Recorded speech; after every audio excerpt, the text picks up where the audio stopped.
We are planting Beth's beds we put in. I just added the eggplant here. Beth is planting tomatoes there. Tomatoes. We put another tomato in this big ass pot right here. She's gonna scatter them around and put some in the dirt in her yard too. She's got a few too many. Show everybody your I'm maters. missing a mountain spring. Show everybody your maters. I have too many. Yes, you do. So let me show you the bed that we built this weekend. This was her plan, and her and my dad and I helped her build this. So she did the corrugated metal, and we dug out this hole and leveled it out, and we've been filling it with dirt all weekend and compost and all kinds of good stuff. So, and now I'm gonna put in her peppers. So she dug some holes. We're gonna put the peppers a little bit close together. Probably they're about, I don't know, these holes are probably about 12 inches. And we'll go down the line putting her peppers in. And so in this bed, we are putting in her peppers. She's got a big variety. What you got down there, Baze? These are Golden California Wonder. So those are an orange pepper that she's got way down there. She gave me a multi-pack down here that I've got some Lady Bell green peppers, some King Arthur peppers, and some Revolution peppers. And she had some other varieties that we've split up along the way, so we can tell you what those are as we get to them. If I can get these out of the pot. There you go. So we've dug holes already, and we're just popping them in and filling them with dirt. Do you break off the bottom leaves? Sometimes. Are you doing that for Yes. these? Okay. I usually pinch off the bottom leaves because they're their first leaves. I was gonna bury these ones, but I guess. So we're pulling off these very first little leaves because they're kind of yellow. They don't really. Yeah, they don't don't really usually need do 'em. very good.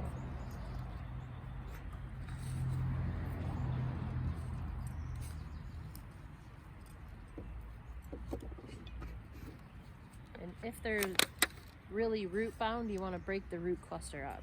I would break that one up. What do you do with your hands?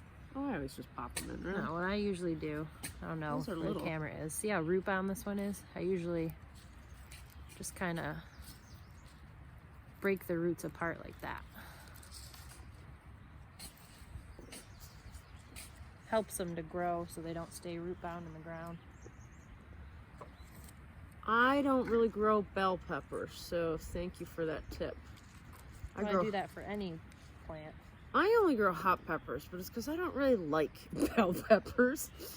I'll eat bell peppers raw, but I don't like them cooked. They're weird. I probably am. I'm the exact opposite. I love them cooked. I don't like them raw. Well, then we make a happy little pair, don't we? You know Not what, if we're though? preparing peppers. Raw, they're really good in Greek salads, though. I really like them in Greek salads. I've never been a fan of raw peppers. I don't know why. Well, I was a picky eater up until a few years ago. I didn't like peppers at all. Well, I guess it's been more than a few years, but Yeah.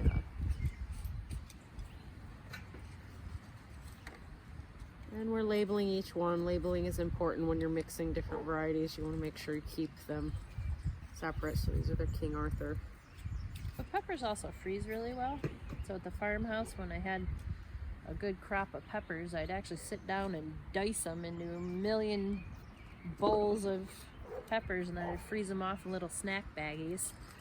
And then you could pull a snack baggie out, and they're great for chili or something where you're cooking the peppers. Obviously, they're not good raw once you've frozen them.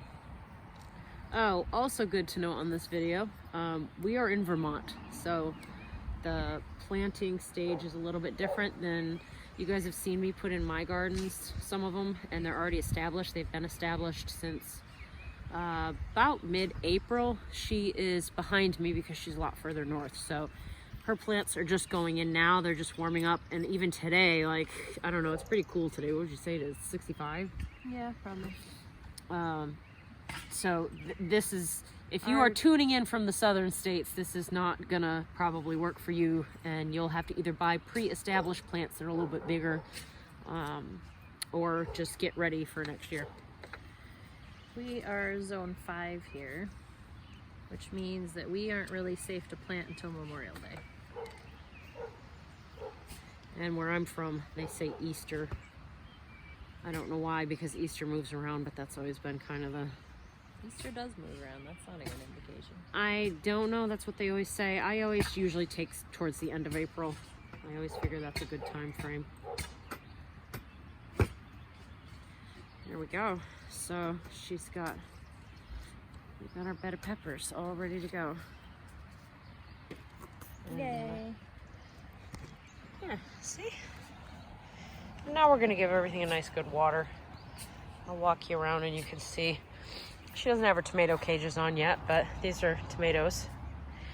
Here's Brenner. Brenner's out here helping us. Hey, Brenny Boo. We're doing peppers. Hi. He's our supervisor. Looks great, doesn't it? Okay.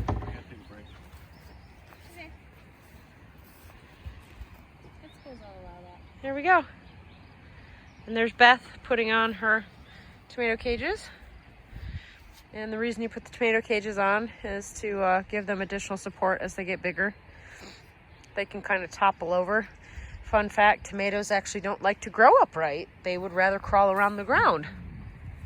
So by putting the cages on them... Stems grow roots.